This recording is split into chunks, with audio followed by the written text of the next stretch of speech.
What's up guys, KalipezTech here, coming back at you with another video. Today, we're going to be taking a look at the Motorola Moto G9 Plus. So let's get started. Now before we get into the phone itself, let's take a look at what comes in the box. So in this little compartment here, we got a quick start guide and a SIM card removal tool. We got a USB-C cable, a wall adapter. Now I wouldn't use this as a permanent phone case as it is pretty thin, but it's a nice temporary one until you get a more heavy-duty one for everyday use.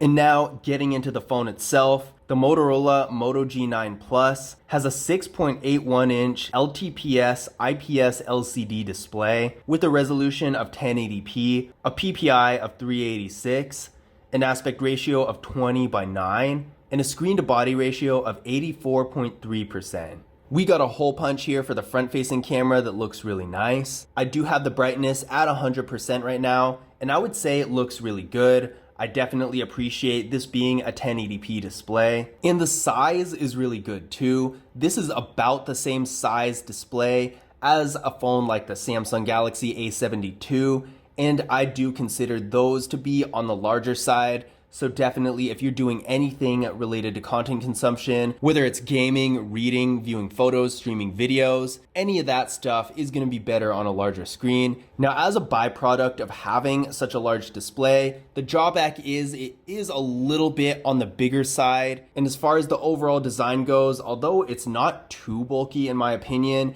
it's definitely not the slimmest phone out there. So if you don't want to deal with carrying around a really large device, then this might be a drawback for you, because while it's not over the top, I've definitely seen worse. It is a little bit bulky, not the thinnest by any means, so definitely keep that in mind. This phone has 128 gigabytes of internal storage with microSD card expansion. For the average user, that's really going to be a lot. You're going to be able to do anything you really need to do on here. The only time you're going to really get close to running out of space is if you have a ton of apps, especially large ones like more complex games, or if you take a lot of photos or videos. That can take up a lot of space too, but for that you can use a microSD card. So even if you are a power user, this amount of space, especially when you factor in microSD card expansion, is most likely still going to be plenty of space for you. Now there's no wireless charging with this phone unfortunately, but it does have a fingerprint scanner right here on the power button. Really convenient spot for it. Let's go ahead and give it a try. There we go, one more time.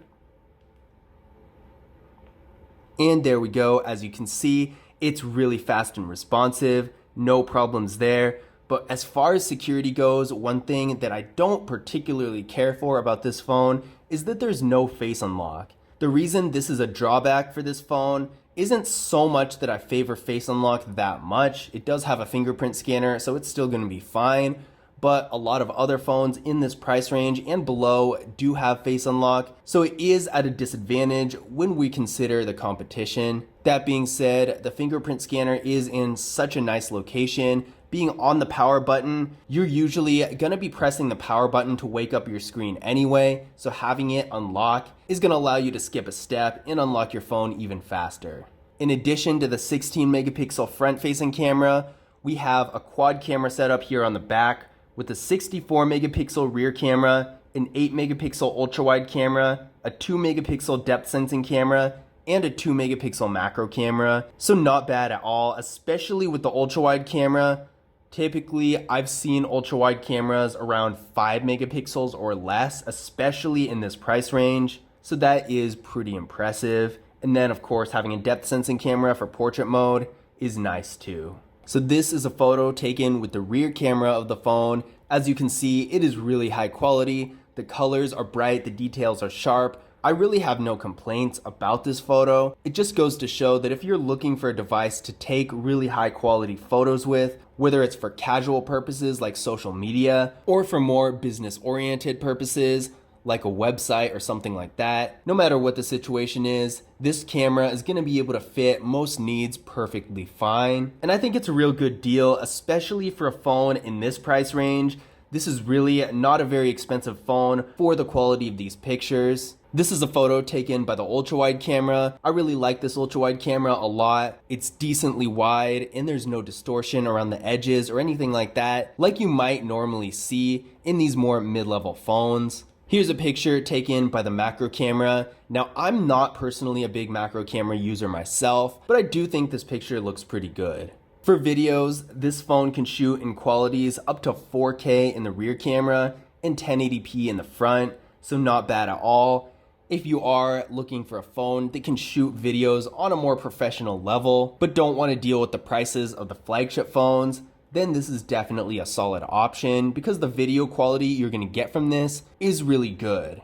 Internally, this phone is getting 4 GB of RAM with a Qualcomm Snapdragon 730G processor. I ran a Geekbench 5 benchmark test on this phone and it came back with a single core score of 549 and a multi-core score of 1734. So although it's not the fastest phone out there, it's definitely quite a bit above pretty much every phone in its price range, which is really impressive. You're going to be able to do pretty much anything you want to on this phone, whether it's photo and video editing, typical mobile functions like browsing the web, going on social media, making calls, sending text messages, and then you can even do stuff like gaming on this phone. That should be no problem. So if you're looking for a device on the faster side without the price tag that usually comes with something like that, then this phone's going to be a pretty good option. Another thing that I do want to point out about this phone is that the software it's currently on is Android 10, and I don't know if Motorola is actually going to offer an update for the phone in the future. Now, this isn't necessarily a bad thing because Android 10 is still a really good software,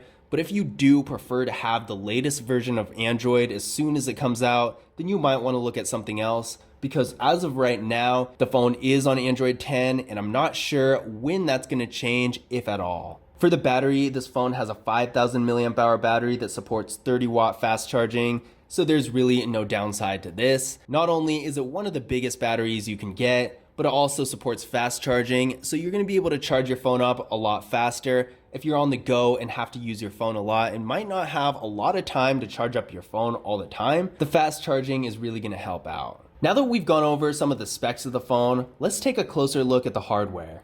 So on the left side here, we have the slot for the SIM card and the micro SD card and a Google Assistant button. I would consider this button a downside to this phone's design. There are enough people who don't use Google Assistant to the point where it just gets in the way. There are other ways to activate Google Assistant that could be incorporated into the phone's functions, and I really don't think there should be a dedicated button. Even if you do use Google Assistant, it's just so easy to accidentally activate it, and I feel like that would happen more often. I mean, a virtual assistant is something that's supposed to be controlled by your voice, so having a physical button that's just gonna get in the way and cause you to accidentally activate it all the time when you're trying to do other things is just annoying. They should just stick to Google Assistant being voice activated, or as an alternative, double pressing the power button, pressing and holding the power button, something else that doesn't require this annoying button. On the right side of the phone, we have the volume keys and our power button that also doubles as a fingerprint scanner.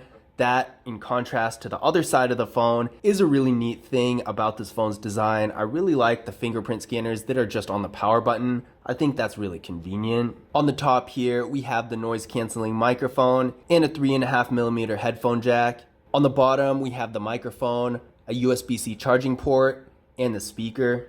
On the back, we have the camera setup and the flash. There's also a Motorola logo right here.